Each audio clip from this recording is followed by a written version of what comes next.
My dear students, I welcome all of you in the history group of 10th class. We are doing chapter 1, Rise of Nationalism in Europe, and today's topic is unification of Italy. How Italy was unified. Yesterday we have done unification of Germany. It took place between 1866 to 71, and this is the map of the unified Germany, that is the Kingdom of Prussia. Now, like Germany, Italy too had a long history of political fragmentation. Italy भी Germany की तरह ऐतिहासिक रूप से एक लंबे समय तक जो है पॉलिटिकली राजनीतिक फ्रेगमेंटेशन टुकड़ों में बटा रहा। इटली जो था यूनिफाइड नहीं था, उसके अलग अलग छोटी छोटी टेरिटरीज थी और इट वाज पॉलिटिकली फ्रेगमेंटेड। राजनीतिक तौर से ये छोटे छोटे टुकड़ों में बटा रहा। On the next page, this is the politically fragmented Italy. You can see here it is kingdom of boss Sicily, this is PayPal state. यहाँ पे जो सेंटर में है, यहाँ पे पोप का राज था। पोप जो चर्च का हेड होता है ना, जो क्रिश्चियंस जो हैं दे गो टू चर्च, और जो सबसे बड़ा चर्च है क्रिश्चियंस का वो रोम में है, यानी कि इटली में, पेपल स्टेट। तो pope ruled here Tuscany, Modena, Parma, Lombardy, Venetia, Savoy, Sardinia. So Italy was politically fragmented into different small regions. Italians were scattered over several dynastic states as well as multinational Habsburg Empire. जो Italians थे वो कई वंशानुगत राज्यों में बटे हुए थे। डायनेस्टीज मतलब किंग, वहाँ पे मोनार्की थी, और जो बहुराष्ट्रीय हैब्सबर्ग साम्राज्य था उसमें भी इटालियन जो थे वो जगह जगह बसे हुए थे। स्कैटर्ड का मतलब कि वो जगह जगह फैले हुए थे, बसे हुए थे। During the middle of the 19th century Italy was divided into 7 states. 19वीं शताब्दी के मध्य में इटली जो था 7 स्टेट में डिवाइडेड था। यू कैन सी, ये मैंने आपको बताया है।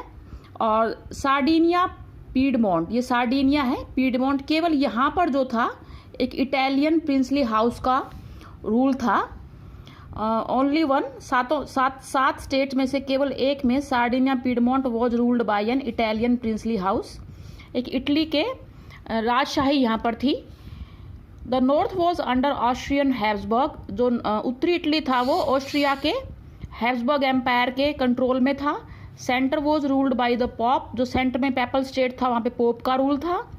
And the southern regions were under the dominion of Bourbon kings of Spain. और जो सदर्न इटली था वहाँ पर स्पेन के बुबॉन राजाओं का जो था प्रभुत्व था, कंट्रोल था। पूछ सकते हैं कि इटली के पॉलिटिकल फ्रेगमेंटेशन के बारे में बताओ, तो आप ड्यूरिंग द मिडल से लेके बुबॉन किंग ऑफ स्पेन तक कि कैसे इटली डिवाइडेड था। This is the political fragmentation of Italy. Even the Italian language had not acquired one common form. और जो इतालवी भाषा थी उसका भी कोई एक स्टैंडर्ड, कोई एक मानक रूप नहीं था, क्योंकि it had many regional and local variations. अलग अलग क्षेत्रों में स्थानीय रूप से ये इसकी वेरिएशन, जिसमें भिन्नताएं थी, बोलने के तरीके अलग अलग थे। तो इसका अभी तक कोई एक वन कॉमन फॉर्म, एक साझा रूप जो है वो विकसित नहीं हुआ था।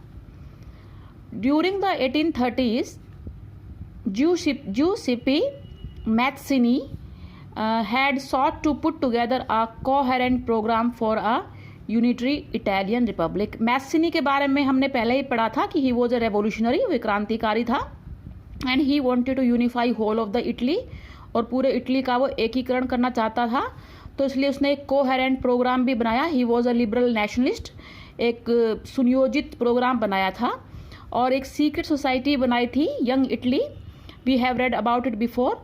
For the dissemination of its his goals, जो इसके लक्ष्य थे यूनिफाइड इटली बनाने के, उसको डिससेमिनेट करने के लिए, दूर दूर तक फैलाने के लिए, he formed a secret society called Young Italy. क्योंकि लिबरल नेशनलिस्ट जो थे वो कंजर्वेटिव्स उनको फ्रीली अपने ओपिनियंस एक्सप्रेस करने नहीं देते थे, तो वो सीक्रेटली सोसाइटीज बनाकर काम करते थे। We have read about this before. The failure of revolutionary uprisings both in 1831 and 1848 meant that the mantle now fell on Sardinia Piedmont under its ruler King Victor Emmanuel II to unify the Italian states through war. अब 1831 में और 1848 में जो थी क्रांतिकारी विद्रोह हुए थे, बट वो फेल हो गए। अब इसका अर्थ क्या था कि अब इटली को यूनिफाई करने का जो लक्ष्य है, जो दबाव है, वो सारा का सारा मेंटल का मतलब वही है। किसके कंधों पर आया? अब it fell on Sardinia piedmont, क्योंकि यहाँ पर प्रिंसली हाउस था, ये राजा था यहाँ पर, और उसका राजा था किंग विक्टर इमैनुअल सेकंड।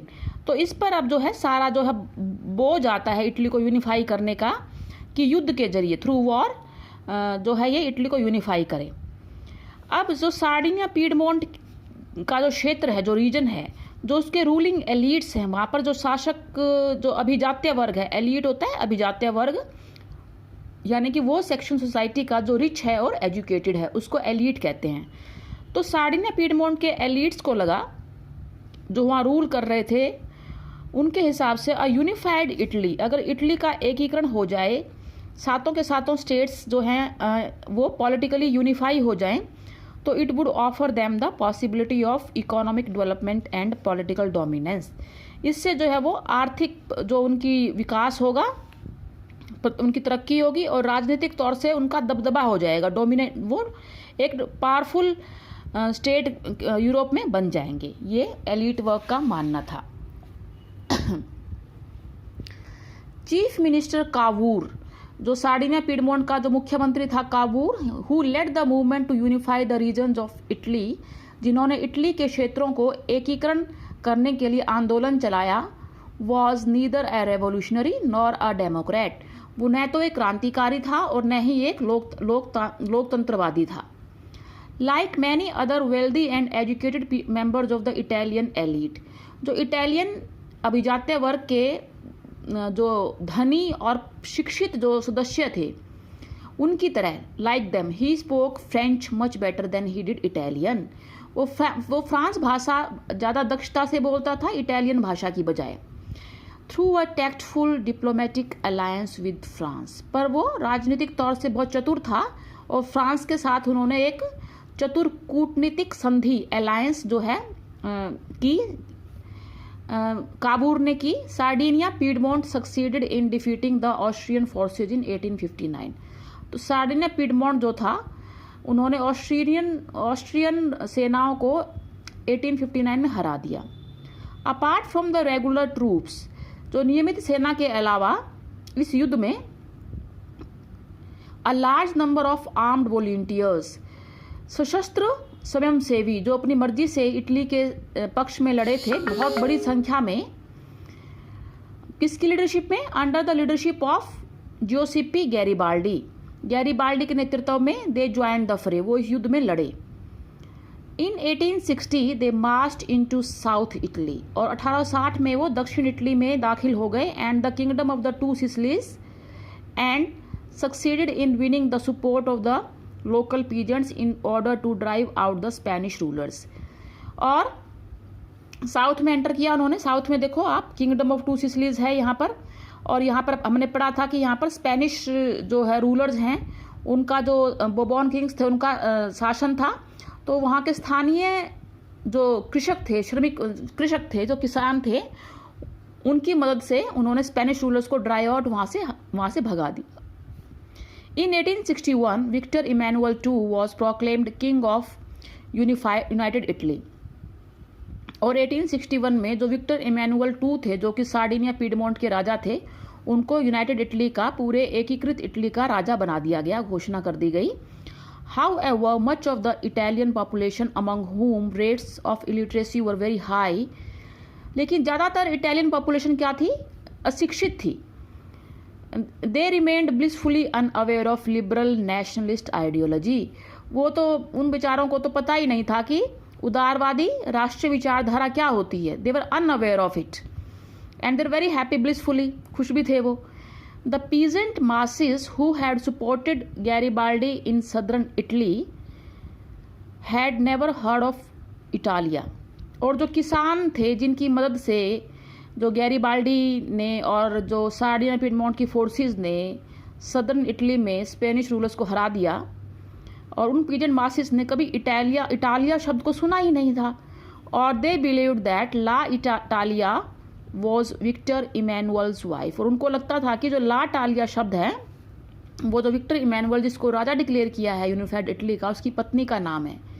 और ये इटालिया, ला इटालिया में यूनिफाइड इटली के लिए टर्म्स यूज होती हैं।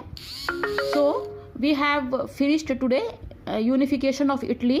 Tomorrow we will discuss the case of Britain, and there are certain activities given in the book. There are certain pictures which are very important, and questions can be asked on the basis of that. And I'll finish this chapter. I think 2 or 3 lectures are left. I will make a separate video explaining the activities and the pictures. I will give you certain questions on the basis of that after explaining them.